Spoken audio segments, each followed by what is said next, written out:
കർത്താവിൽ ഏറ്റവും പ്രിയപ്പെട്ട സഹോദരങ്ങളെ, ഒത്തിരിയേറെ സ്നേഹത്തോടെ സന്തോഷത്തോടെ കൃപയുടെ ശുശ്രൂഷയിലേക്ക് നിങ്ങളെ ഓരോരുത്തരെയും സ്വാഗതം ചെയ്യുന്നു.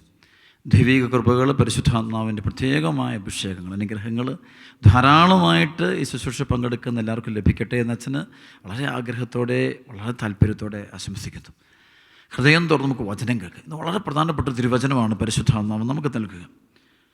നെഹമ്യായുടെ പുസ്തകത്തിൽ 8-ാം അധ്യായത്തിൻ്റെ 1 മുതൽ 15 വരെയുള്ള വചനങ്ങളാണ് പ്രധാനമായും വായിച്ച് നമ്മൾ ധ്യാനിക്കുക. അതിലെ പ്രധാനപ്പെട്ട വചനം വായിക്കുകയും വിടുതലിനായിട്ട് പ്രാർത്ഥിക്കുകയും, വലിയ ഡെലിവറൻസ്, വിടുതൽ, സൗഖ്യത്തിനായിട്ടാണ് നമ്മൾ ആഗ്രഹിക്കുന്നത്. ഈ സമയത്ത് നമ്മൾ വായിച്ച് ധ്യാനിക്കേണ്ട വചനമാണ്. എന്തിനാണ് ഈ വചനം അച്ഛൻ വായിക്കാൻ പോകുന്നതിൻ്റെ ലക്ഷ്യം ഇതാണ്. ഒരു യഥാർത്ഥത്തിലുള്ള ഡെലിവറൻസ്, വിടുതൽ, വിമോചനം നമുക്ക് ലഭിക്കണമെങ്കിൽ നമ്മൾ ചെയ്യേണ്ട കാര്യം, നമ്മൾ ചില വചനം വായിക്കണം. അപ്പോൾ ആ വചനാധിഷ്ഠ ജീവിതം വരണം. ഒരു വലിയൊരു മാനസാന്തരം ഉണ്ടാവണം. മനസാന്തരത്തോടു കൂടി പ്രാർത്ഥിക്കുമ്പോഴാണ് ഈ പരിശുദ്ധാത്മാവിൻ്റെ പ്രവർത്തനം അനുഭവിക്കാൻ പറ്റുക. നെഹമ്യാ പുസ്തകം 8:1 മുതൽ ജനം ഒറ്റക്കെട്ടായി ജലകവാടത്തിന് മുമ്പിലുള്ള മൈതാനത്തിൽ സമ്മേളിച്ചു. കർത്താവ് ഇസ്രായേൽ നൽകിയ മോശയുടെ നിയമഗ്രന്ഥം കൊണ്ടുവരുവാൻ അവർ നിയമജ്ഞനായ എസ്രായോട് ആവശ്യപ്പെട്ടു.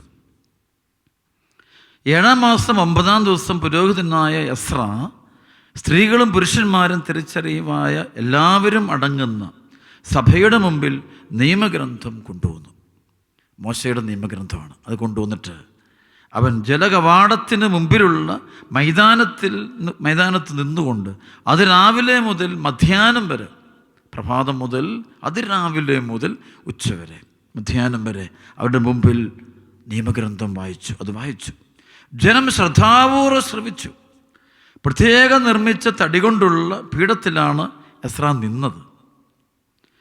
മത്തീഥിയ, ഷേമ, അനായ, ഉറിയ, ഫിൽഖായ, മാസയ എന്നിവർ അവൻ്റെ വലതുവശത്തും, പെദായ, മിഷായേൽ, മൽഖിയ, ഹഷ്ബദാന, സഖറിയ, മിഷുല്ലാം എന്നിവർ ഇടതുവശത്തും നിന്നിരുന്നു. നിയമഗ്രന്ഥം വായിക്കുമ്പോൾ ഇവൻ്റെ ഇടത്തും വലത്തും ആളുകൾ നിൽപ്പുണ്ട്. ഉയർന്ന പീഠത്തിൽ നിന്നുകൊണ്ട് എല്ലാവരും കാണുകയും അവൻ പുസ്തകം തുറന്നു. അവർ എഴുന്നേറ്റ് നിന്നു. ദൈവത്തിൻ്റെ നിയമഗ്രന്ഥം, മോശയുടെ നിയമഗ്രന്ഥം, 10 പ്രമാണങ്ങളുടെ നിയമഗ്രന്ഥം, അത് വായിക്കുമ്പോൾ, മോശ പറഞ്ഞ വചനങ്ങൾ വായിക്കുമ്പോൾ അവർ എഴുന്നേറ്റ് നിന്നു. എസ്ര അത്യുന്നതനായ ദൈവമായ കർത്താവിനെ സ്തുതിച്ചു. ജനം കൈകൾ ഉയർത്തി ആമേൻ ആമേൻ എന്ന് ഉദ്ഘോഷിക്കുകയും സാഷ്ടാംഗം വീണ് കർത്താവിനെ ആരാധിക്കുകയും ചെയ്തു. അവർ കാണാൻ പറ്റും, 10 പ്രമാണങ്ങൾ വായിച്ചു കഴിയുമ്പോൾ, അത് മോശയിലൂടെ വന്ന വചനങ്ങൾ, ദൈവിക വചനങ്ങളെ അവർ വായിച്ചു കഴിഞ്ഞപ്പോൾ എസ്ര ചെയ്യുന്നത്, അവൻ ദൈവത്തെ സ്തുതിച്ചു. ജനം മുഴുവനും എഴുന്നേറ്റ് നിന്ന് ആമേൻ ആമേൻ എന്ന് പറഞ്ഞുകൊണ്ട് ദൈവത്തെ ആരാധിക്കുന്നു. ദൈവത്തെ സാഷ്ടാംഗം പ്രണാമം നടത്തുന്നു. ദൈവത്തിന് മഹത്വം കൊടുക്കുന്നു. അതിനുശേഷം നമ്മൾ കണ്ടുമുട്ടുന്നുണ്ട് 8 മുതൽ വചനം. അവർ ദൈവത്തിൻ്റെ നിയമഗ്രന്ഥം വ്യക്തമായി വായിച്ചു. ജനങ്ങൾക്ക് മനസ്സിലാകുന്ന വിധം ആശയം വിശദീകരിച്ചു. എന്നിട്ട് അവിടെ ചെയ്യുന്ന കാര്യം മുഴുവനും, അതിൻ്റെ ആശയങ്ങൾ, വചനങ്ങൾ മുഴുവൻ അവർക്ക് വ്യാഖ്യാനിച്ചു കൊടുത്തു. നിയമം വായിച്ചു കേട്ട് ജനം കരഞ്ഞു. നിയമം വായിച്ചു കേട്ടപ്പോൾ ജനം കരഞ്ഞു. ദൈവകൽപ്പനകൾ, മോശയിലൂടെ വന്ന ദൈവവചനങ്ങൾ അത് വായിച്ചു കേട്ടപ്പോൾ ജനം കരഞ്ഞു. അപ്പോൾ ദേശാധിപനായ നെഹമ്യായും പുരോഹിതനും നിയമജ്ഞനായ എസ്രായും ജനത്തെ പഠിപ്പിച്ച ലേവ്യരും അവരോട് പറഞ്ഞു, നിങ്ങളുടെ ദൈവമായ കർത്താവ് ഈ ദിവസം, നിങ്ങളുടെ ദൈവമായ കർത്താവിന് ഈ ദിവസം വിശുദ്ധമാണ്. അതിനാൽ ദുഃഖിക്കുകയോ കരയുകയോ അരുത്. അപ്പോൾ എല്ലാവരും സന്തോഷിക്കാൻ പറയാം. കാരണം ദൈവിക നിയമങ്ങൾ കേട്ട ദിവസം, നിയമഗ്രന്ഥം വായിച്ച് കേൾക്കുമ്പോൾ തന്നെ അത് വിശുദ്ധ ദിനമാണത്. അത് കരയരുത്, വിലപിക്കുക. കാരണം വെച്ചാൽ ദൈവിക നിയമങ്ങൾ കേൾക്കുമ്പോൾ തന്നെ അവിടെ പരിശുദ്ധാത്മാവിൻ്റെ പ്രവർത്തനം ഉണ്ടാകും. പിന്നെ ഒരുപാട് സംഭവങ്ങൾ ഇതിനെ തുടർന്ന് നമ്മൾ വചനത്തിൽ കേൾക്കുന്നുണ്ട്. എന്നാൽ അടുത്തൊരു വചനോട് ചേർത്ത് ഞാൻ വായിക്കുന്നത് നെഹമ്യാ 9:1 മുതലുള്ള വചനങ്ങളാണ്. ആ മാസം 24-ാം ദിവസം ഇസ്രായേൽ ജനം വീണ്ടും സമ്മേളിച്ചു. ആ മാസം തന്നെ 24-ാം ദിവസം ഇസ്രായേൽ ജനം വീണ്ടും സമ്മേളിച്ചു. അവർ ചാക്കൊടുത്ത് തലയിൽ പൂഴി വിതറി ഉപവസിച്ചു. കണ്ടോ, നിയമഗ്രന്ഥം വായിച്ചു കഴിഞ്ഞപ്പോൾ ദൈവിക നിയമങ്ങളിൽ നിന്ന് തങ്ങൾ അകന്നു പോയത് ഓർത്തുള്ള ഒരു അനുതാപം, പശ്ചാത്താപം, മാനസാന്തരത്തിൻ്റെ വലിയൊരു അടയാളം ഉണ്ടാകുക. അത് സുവിശേഷ പ്രഘോഷണങ്ങൾ, ദൈവവചനങ്ങൾ അത് കേട്ട് കഴിയുമ്പോൾ അനുതാപം ഉണ്ടാകണം, മാനസാന്തരം ഉണ്ടാകണം, തിരുത്തുമ്പോഴാണ് ദൈവിക കൃപകൾ നമ്മളുടെ ജീവിതത്തിലേക്ക് കടന്നു വരുന്നത്, അനുഗ്രഹങ്ങൾ കടന്നു വരുന്നത്. അതുകൊണ്ട് ഇവിടെ കാണാൻ പറ്റും നെഹമ്യാ പുസ്തകത്തിൽ 9-ാം അധ്യായത്തിൻ്റെ 1 മുതൽ 10 പറയും, ആ മാസം 24-ാം ദിവസം ഇസ്രായേൽ ജനം സമ്മേളിച്ചു. അവർ ചാക്കൊടുത്ത് തലയിൽ പൂഴി വിതറി ഉപവസിച്ചു. അവർ അന്യജനതകളിൽ നിന്ന് വേർതിരിയുകയും എഴുന്നേറ്റ് നിന്ന് തങ്ങളുടെ പാപങ്ങളും പിതാക്കന്മാരുടെ അകൃത്യങ്ങളും ഏറ്റുപറയുകയും ചെയ്തു. അവർ അന്യജനതകളിൽ നിന്ന് വേർതിരിഞ്ഞു. എന്നുവെച്ചാൽ മറ്റ് വിശ്വാസങ്ങളിൽ നിന്നെല്ലാം വേർതിരിഞ്ഞിരിക്കണം. ദൈവാനുഗ്രഹങ്ങൾ ഉണ്ടാകണമെങ്കിൽ സത്യവിശ്വാസത്തോട് 100% ചേർന്ന് നിൽക്കണം. പാപത്തോളം പാപ സാഹചര്യങ്ങളും വേർതിരിയണം. പാപകരമായ ബന്ധങ്ങൾ ഉപേക്ഷിക്കണം. അതാണ് ഇതും പലർക്കും ദൈവാനുഭവം കിട്ടാത്തതിൻ്റെ കാരണം, സൗഖ്യങ്ങൾ കിട്ടാത്തതിൻ്റെ കാരണം, അഭിഷേകം കിട്ടാത്തതിൻ്റെ കാരണം ഈ വേർപിടിയുന്നില്ല. ഒരുമിച്ച് കൂടി നടക്കുകയാണ്. അതായത് നമ്മൾ പാപവും തിന്മയും നന്മയും എല്ലാം കൂടെ ഒരുമിച്ച് കൂട്ടിക്കുഴച്ചൊരു ജീവിതമാണ് എല്ലാം നടത്തുക. എന്നിട്ട് അതാണ് ശരിക്കും ഇവിടെ പ്രശ്നം വെച്ചാൽ, ഇസ്രായേൽ ജനത്തിൻ്റെ അപകടങ്ങളുടെ അനർത്ഥങ്ങളുടെ നാളുകളിൽ ദൈവത്തിൻ്റെ പരിശുദ്ധാത്മാവ് നിറഞ്ഞ പുരോഹിതന്മാർ അല്ല നിയമജ്ഞന്മാർ അവർ ദൈവജനത്തിൻ്റെ മുമ്പിൽ വന്നിട്ട് വേറെ ചെന്നില്ല, മോശയ്ക്ക് കൊടുത്ത ദൈവിക നിയമങ്ങൾ, ദൈവഗ്രന്ഥം വായിക്കുകയാണ്, വെറുതെ വായിക്കുകയാണ്, അത് കേൾക്കാൻ പറയുക. 10 പ്രമാണങ്ങൾ അവർക്ക് അടുവിൽ വ്യാഖ്യാനിക്കുക, അതിൻ്റെ അർത്ഥങ്ങൾ മുഴുവൻ പറയുക. ദൈവമായ കർത്താവ് പറഞ്ഞ കാര്യങ്ങൾ അതേപടി തന്നെ എസ്ര അവർക്ക്, നെഹമ്യ ഒക്കെ അവർക്ക് പറഞ്ഞു കൊടുക്കുക. അപ്പോൾ ജനം കരഞ്ഞെന്നാണ് പറഞ്ഞത്. ദൈവവചനം അതാണ്, തങ്ങൾ ദൈവത്തിൽ നിന്ന് അകന്നു പോയതോടത്തുള്ള അനുതാപം. അതിൻ്റെ ഭാഗമായിട്ടാണ് പിന്നീട് കണ്ടുമുട്ടുന്നത്. ഇവർ തലയിൽ പൂഴി വിതറിയിട്ട് ചാരം പൂശിയിട്ട് ഇവർ ഉപവസിച്ച് പ്രാർത്ഥിക്കുന്നു. ഉപവസിച്ചു എന്നാണ് പറയുന്നത്. ഉപവാസം എന്നത് പരിഹാരത്തിൻ്റെ അടയാളം. ചെയ്തുപോയ തെറ്റിനുള്ള പരിഹാരമാണ് ഉപവാസം. ഭക്ഷണം കഴിക്കാതിരിക്കുന്ന അവസ്ഥ, അല്ലെങ്കിൽ വെള്ളം മാത്രം കുടിച്ച് കഠിന ഉപവാസമൊക്കെ എടുത്തുകൊണ്ട് അവർ പ്രാർത്ഥിക്കുകയാണ്. അവർക്കറിയാം ഈ നന്മകൾ ഉണ്ടാകണമെങ്കിൽ ദൈവസന്നിധിയിൽ ചെയ്തു പോയിട്ടുള്ള തെറ്റുകുറ്റങ്ങൾക്ക് തക്കതായ വിധത്തിലുള്ള പരിഹാരം ചെയ്ത് പ്രാശ്ചിത്തം ചെയ്ത് പ്രാർത്ഥിക്കണം. അതാണ് നമുക്കറിയാം പഴയ നിയമത്തിലെ വചനങ്ങൾ മുഴുവൻ, പഴയ മാത്രമല്ല പുതിയ മുഴുവൻ പറയുന്നത് ദൈവാനുഗ്രഹങ്ങളുടെ തടസ്സം ഒന്നേ ഉള്ളൂ, മനുഷ്യൻ്റെ തിന്മയാണ്. ആ തിന്മയ്ക്ക് മനുഷ്യൻ മാപ്പ് പറയണം, അവൻ പശ്ചാത്തപിക്കണം, തിരുത്തണം, പരിഹാരം ചെയ്യണം. അപ്പോൾ അങ്ങനെ പരിഹാരം ചെയ്തു കഴിയുമ്പോൾ ദൈവകൃപകൾ, അനുഗ്രഹങ്ങൾ അവൻ്റെ ജീവിതത്തിലേക്ക് കടന്നു വരും. അവൻ ദൈവാത്മാവ് അവന് പ്രവർത്തിക്കുന്ന അനുഭവം ഉണ്ടാവും, സൗഖ്യങ്ങളുണ്ടാവും, മാറ്റങ്ങളുണ്ടാവും, വിടുതലുണ്ടാവും. ഇത് സംഭവിക്കണം. ഇതാണ് നമ്മൾ പലപ്പോഴും നമ്മൾ ചെയ്യാത്ത കാര്യം. ചെയ്യാത്ത കൊണ്ടാണ് പലപ്പോഴും നമ്മുടെ ജീവിതത്തിൽ വലിയ അപകടങ്ങളും അനർത്ഥങ്ങളും കടന്നു വരാനുള്ള കാരണം. നമ്മൾ വേണ്ടവണ്ണം അനുദപിക്കുന്നില്ല, മനസ്സാന്തരപ്പെടുന്നില്ല, ദൈവസന്നിധിയിൽ നിൽക്കുമ്പോൾ നമ്മൾ അനുദപിക്കുന്നില്ല. അതാണ് ജോയൽ പ്രവാചകൻ്റെ പുസ്തകത്തിൻ്റെ 2:12-13 വചനം പറയും, കർത്താവ് അരുളി ചെയ്യുന്നു, ഇപ്പോഴെങ്കിലും ഉപവാസത്തോടും വിലാപത്തോടും നെടുവീർപ്പോടും കൂടെ നിങ്ങൾ പൂർണ്ണ ഹൃദയത്തോടെ എൻ്റെ അടുക്കിലേക്ക് തിരിച്ചു വരുവിൻ. നിങ്ങൾ ഹൃദയമാണ് വസ്ത്രമല്ല കീറേണ്ടത്. നിങ്ങൾ ഹൃദയമാണ് വസ്ത്രമല്ല, ബാഹ്യമായ മാനസാന്തരം ദൈവം ആഗ്രഹിക്കും. അവൻ ഒരു കാര്യമില്ല, ദൈവം മൈൻഡ് പോലും ചെയ്യത്തില്ല. ഭാഗ്യമായിട്ടുള്ള വസ്ത്രം വലിച്ചു കീറുന്നു, അല്ലെങ്കിൽ തലയിൽ പുഴയിടുന്നു, അതല്ല അവിടെ അനുതാപം. ശരിക്കും അവിടെ നമുക്ക് കാണാൻ പറ്റും, നെഹമ്യയുടെ പുസ്തകത്തിൽ കണ്ടുമുട്ടുന്നത് അവരുടെ ഉള്ളിൽ ശരിക്കും ഒരു അനുതാപമുണ്ട്, പശ്ചാത്താപമുണ്ട്. അവിടെ കരഞ്ഞു, ജനം മുഴുവൻ കരഞ്ഞു. ദൈവിക നിയമങ്ങളിൽ നിന്ന് അകന്നു പോയതൊടുത്ത് കരയുക. കാരണം അവർക്കറിയാം ജീവിതത്തിലെ പ്രശ്നങ്ങളുടെ കാരണം ദൈവബന്ധം മുറിഞ്ഞിരിക്കുന്നതാണ് മുഴുവൻ അപകടങ്ങളുടെ കാരണം എന്ന് മനസ്സിലായി. ദൈവിക നിയമങ്ങളിൽ നിന്ന് അവർ അകന്നു പോയെന്ന് അവർക്ക് മനസ്സിലായി. ചില സമയത്തൊക്കെ ഇസ്രായേൽ ജനത്തിൻ്റെ ചരിത്രം പഠിക്കുമ്പോൾ അവർ അന്ധവിശ്വാസങ്ങളുടെയും പൈശാചികതയുടെയും പുറകെ പോയിട്ടുണ്ട്. വിജാതീയ ദേവന്മാരെ, ദേവതകളെ ആരാധിക്കാൻ പോയിട്ടുണ്ട്. സത്യദൈവത്തിന് കൊടുക്കേണ്ട ആ 1ാം സ്ഥാനം വിട്ടിട്ട് പണത്തിനും സ്ഥാനമാനത്തിനും സ്ഥലങ്ങൾക്കും അല്ലെങ്കിൽ അന്ധവിശ്വാസങ്ങൾക്കും വിഗ്രഹങ്ങൾക്കും പിശാചുക്കൾക്കൊക്കെ അവർ ആ സ്ഥാനം കൊടുത്തിട്ടുണ്ട്. അപ്പം അപ്പോഴെല്ലാം അവർക്ക് ദൈവകൃപ അവർക്ക് അപകടങ്ങൾ വരുന്നത് കാണാൻ പറ്റും. ഞാൻ പറയും, പ്രിയപ്പെട്ട ദൈവമക്കളെ, ഈ നാളുകൾ നമ്മൾ ഒരുപാട് അപകടത്തിലൂടെ പോകുന്നൊരു സംഭവമാണ്. ഞാൻ പറയും, ലോകം മുഴുവനും ചില അപകടങ്ങളിലൂടെ മുന്നോട്ട് പോയിക്കൊണ്ടിരിക്കുക. അതിൻ്റെ പ്രധാനപ്പെട്ട കാരണങ്ങളിലൊന്ന് പരിശുദ്ധാത്മാവ് പറഞ്ഞിരുന്ന കാര്യമാണ്, നമ്മൾ ഏകദൈവ വിശ്വാസം, ഞാനാണ് നിൻ്റെ ദൈവമായ കർത്താവ്, ഞാനല്ലാതെ മറ്റൊരു ദൈവം നിനക്കുണ്ടാകരുത്.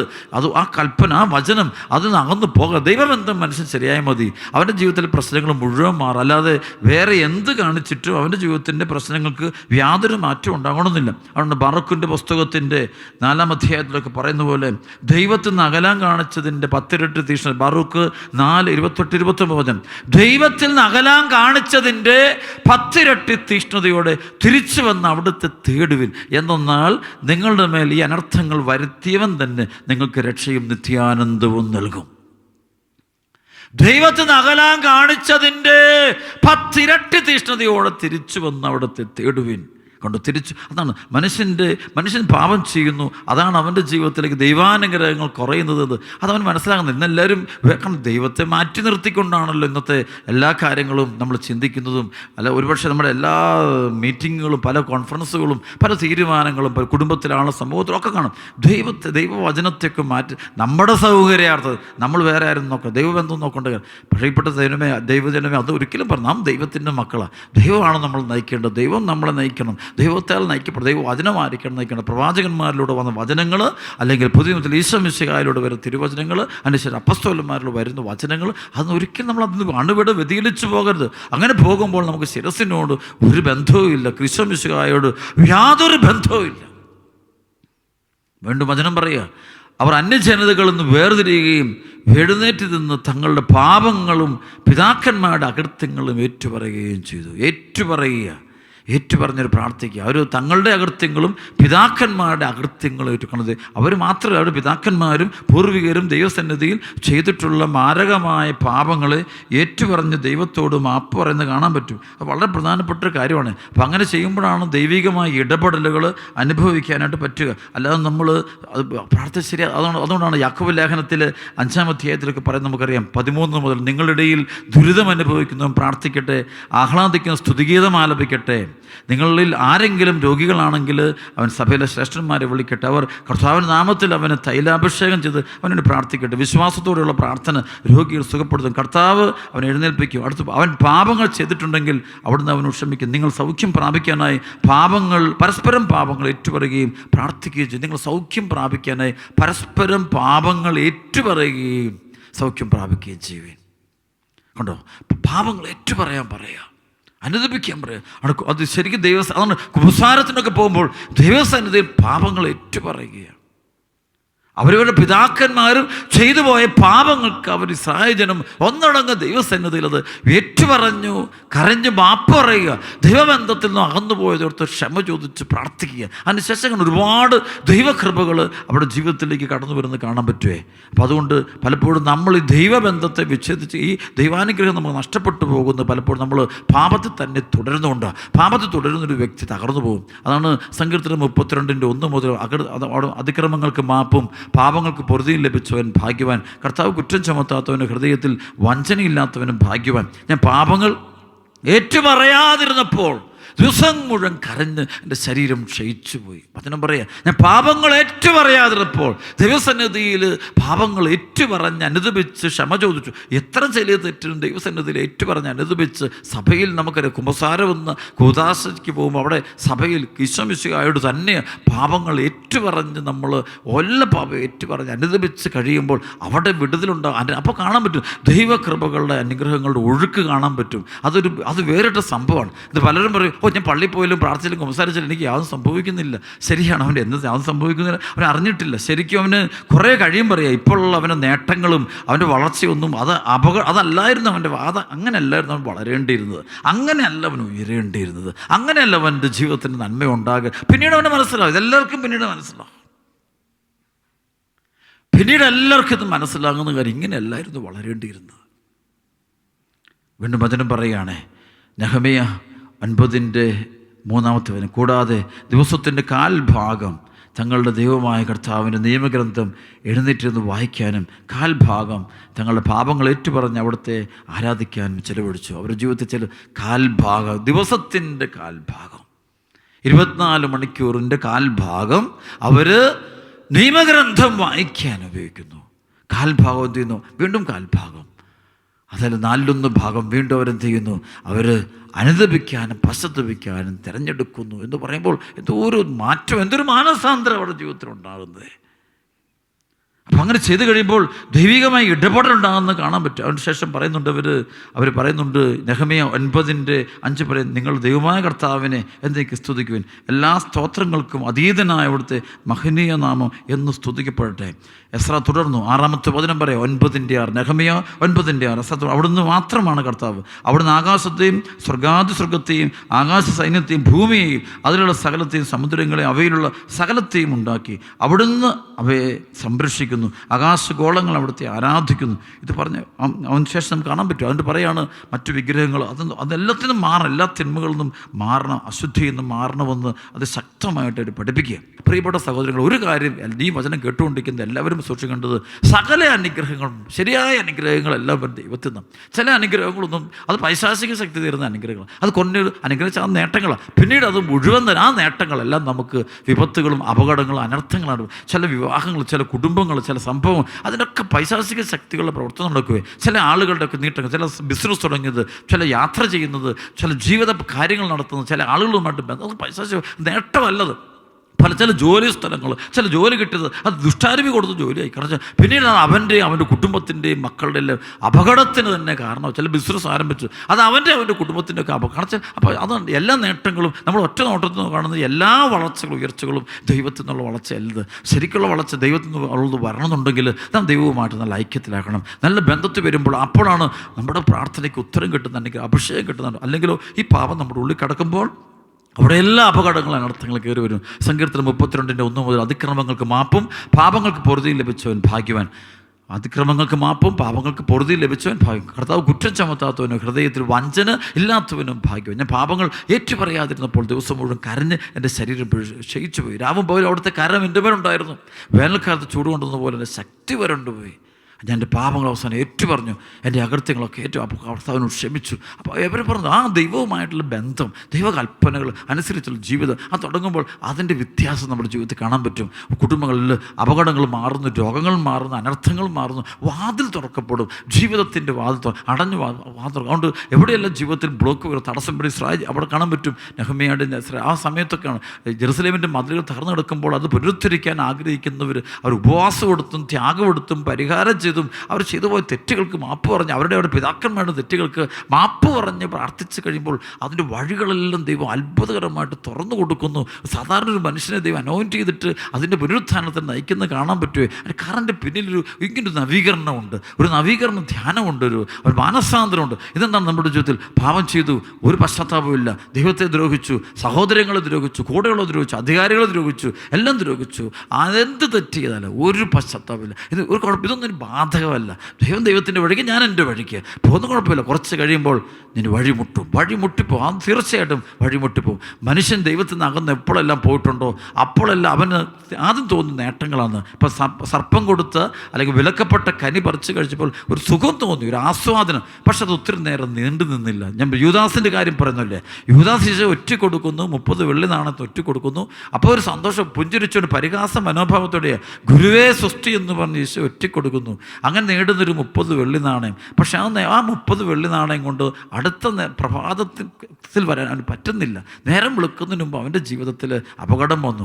ആ രാത്രിയിൽ ജീവിതത്തിൽ ഒരു രാത്രിയിലാണ് അവന് വയസ്സ്. അപ്പോൾ അവൻ്റെ ഹൃദയം രാത്രിയിലായിരുന്നു, ഹൃദയം ദൈവത്തിൽ നിന്ന് അകന്ന്. അതുകൊണ്ടാണ് അവനെ 30 വെള്ളി നാണയത്ത് വലിയൊരു ഒറ്റ കൊടുക്കുന്ന ഒരു തിന്മയ്ക്ക് അവൻ കൂട്ടു നിൽക്കുക, തിന്മ ചെയ്യുന്നത്. പക്ഷേ അതിൻ്റെ പരിണത ഫലം ആ രാത്രി തന്നെ അവൻ അനുഭവിച്ചു. അതാണ് നമ്മുടെ ജീവിതത്തിൽ ചില തെറ്റുകളും കുറ്റങ്ങളും തിന്മയും അത് നമ്മുടെ ജീവിതത്തിൽ ഇന്നല്ല നാളെ അതിൻ്റെ പരിണത ഫലം ഉണ്ടാകുന്നത് കാണാൻ പറ്റുമേ? അത് ഉറപ്പാണ്. അപ്പോൾ അത് വരാതിരിക്കണമെങ്കിൽ നമ്മൾ വളരെയധികം അനുദപിക്കണം, പശ്ചാത്തപിക്കണം, സത്യദൈവത്തിലേക്ക് തിരിച്ചു വരണം. നമ്മുടെ ഹൃദയം മുഴുവൻ അനുദപിക്കണം, ദൈവത്തെ വിളിക്കണം, മാനസാന്തരപ്പെടുവിൻ, ദൈവരാജ്യം സമീപിച്ചിരിക്കുന്നു. മാനസാന്തരപ്പെടും, ദൈവരാജ്യം സമീപിച്ചു. അപ്പോൾ ഈ വചനം കേട്ടുകൊണ്ടിരിക്കുന്ന എൻ്റെ പ്രിയപ്പെട്ട ദൈവമക്കളെ, ഈ വചനം നിങ്ങളുടെ ഹൃദയത്തിൽ 100 മേനി ഫലം പുറപ്പെടുവിക്കാൻ ഇടയാകട്ടെ. ഇവിടെ കണ്ട് നെഹമ്യായുടെ കാര്യം ചെയ്യുന്ന പോലെ, നെഹമ്യ ചെയ്യുന്ന പോലെ, അല്ലെങ്കിൽ എസ്രാ ചെയ്യുന്ന പോലെ, അവരെല്ലാം ചെയ്യുന്ന പോലെ ദൈവസന്നിധിയിൽ നിയമഗ്രന്ഥം വായിക്കുക. മോശയിലൂടെ ദൈവം നൽകിയ നിയമഗ്രന്ഥങ്ങൾ വായിക്കുക. ഇവിടെ ഇരുന്ന് വായിക്കുകയാണ് അവർ.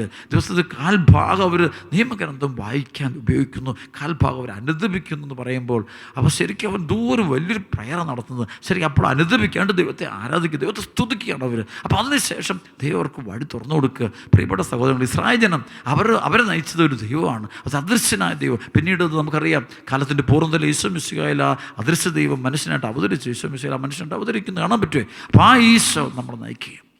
അപ്പോൾ ഈശോയുടെ ഇടപെടലുണ്ടാകുക, ഈശോയുടെ സാന്നിധ്യം വരിക. അപ്പോൾ നമുക്ക് നന്നായിട്ട് പ്രാർത്ഥിക്കാം. ദൈവിക കൃപകളും അനുഗ്രഹങ്ങളും അഭിഷേകങ്ങളും ധാരാളമായി ലഭിക്കാൻ നമുക്ക് പ്രാർത്ഥിക്കാം. പൈശാചിക പീഡകൾ, ബന്ധനങ്ങൾ, കെട്ടുകൾ മുഴുവൻ നമ്മൾ അഴിഞ്ഞു പോകട്ടെ. അസ്വസ്ഥകളെല്ലാം മാറിപ്പോട്ടെ. ദുഷ്ടാരൂപിയുടെ രഹസ്യവും പരസ്യവുമായിട്ടുള്ള എല്ലാ ഉപദ്രവങ്ങളും നമ്മുടെ കുടുംബത്തിൽ നിന്ന് വിട്ടുപോകട്ടെ. നമ്മുടെ ജീവിതം തന്നെ മാറിപ്പോട്ടെ. ദൈവത്തിൻ്റെ പരിശുദ്ധാത്മാവ് നിറഞ്ഞ അനുഭവം ഉണ്ടാകട്ടെ. ഉണ്ട് വളരെ ഹൃദയം തുറന്ന് അനുദപിച്ച് പശ്ചാത്തപിച്ച് പ്രാർത്ഥിക്കുക. ദൈവം എല്ലാവരും അനുഗ്രഹിക്കട്ടെ. പരിശുദ്ധാത്മാവിൻ്റെ പ്രത്യേക കൃപകളും അനുഗ്രഹങ്ങളും അഭിഷേകങ്ങളും ധാരാളമായിട്ട് എല്ലാവർക്കും ലഭിക്കട്ടെ എന്ന് വെച്ചിട്ട് വളരെ സന്തോഷപൂർവ്വം സ്നേഹപൂർവ്വം ആശംസിക്കുന്നു. പ്രാർത്ഥനാപൂർവ്വം നമുക്ക് ഈ ആരാധനയിലേക്ക് പ്രവേശിക്കാം. വലിയ വിടുതലുണ്ടാകട്ടെ, മാനസാന്തരം ഉണ്ടാകട്ടെ. പിതാവിൻ്റെയും പുത്രൻ്റെയും പരിശുദ്ധാത്മാവിൻ്റെ നാമത്തിൽ ആമേൻ.